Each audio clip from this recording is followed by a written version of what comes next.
সুপ্রভাত বন্ধুগণ, আপনাদের সবাইকে জানাই প্রভু যীশু খ্রিস্টের নামে শুভেচ্ছা ও শুভকামনা। আসুন দেখি ঈশ্বর তার পবিত্র শাস্ত্র বাইবেল থেকে আজই প্রাতকাল আমাদের কি বলতে চান।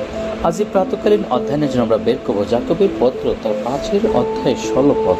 লেখা আছে, অতএব তোমরা একজন অন্যজনের কাছে আপন আপন পাপ স্বীকার করো ও একজন অন্যজনের নিমিত্ত প্রার্থনা করে যেন সুস্থ হইতে পারো। ধার্মিকের বিনতি কার্য সাধনে মহাশক্তিযুক্ত। ঈশ্বর তার সুন্দর বাক্যে আমাদের সকলকে আশীর্বাদ যুক্ত করুক, আমেন।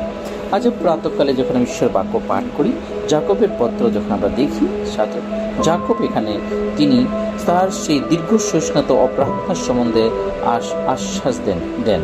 সেই সময় তিনি বলেন, সেই মণ্ডলীকে তিনি এই আহ্বান করেন বা এই কথা শিখান যেন সকলেই সেটা গ্রহণ করে।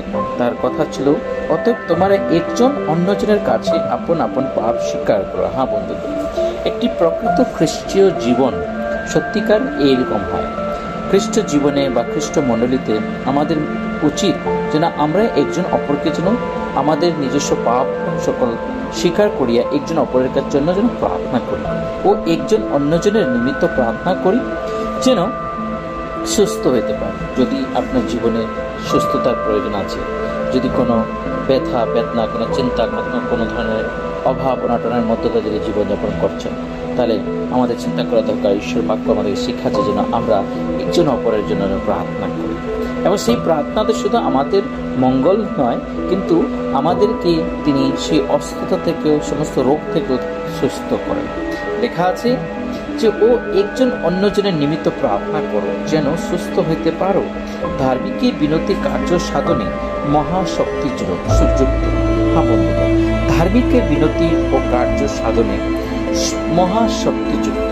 যখন একজন ধার্মিক প্রার্থনা করে, যখন একজন ধার্মিক একজন অপরের জন্য প্রার্থনা করে, সেটাতে একটি মহান শক্তি সেখানে আছে এবং সেই শক্তি দ্বারা সেই সমস্ত কিছু সফল হতে পারে। হ্যাঁ বন্ধুগণ, ঈশ্বর আমাদেরকে পাঠিয়েছেন যেন আমরা সর্বদা ঈশ্বরের সাথে জীবনযাপন করি এবং সর্বদা আমাদের জীবন মন প্রাণ সমর্পণ প্রার্থনা করি। তিনি আমাদের সঙ্গে আছেন, তিনি আমাদের সাহায্য করতে যাচ্ছেন এবং আমরা তার একজন ধার্মিক ব্যক্তি হয়ে পরিণত হয়। কারণ যিশু আমার জন্য সেই ক্রুশের জীবন দিয়ে আমাদেরকে তিনি ধার্মিক পরিণত করেছেন। তিনি তার সেই বংশধর, তার সেই রাজ্যে তিনি আমাদেরকে তার সহকর্মী করে তুলেছেন।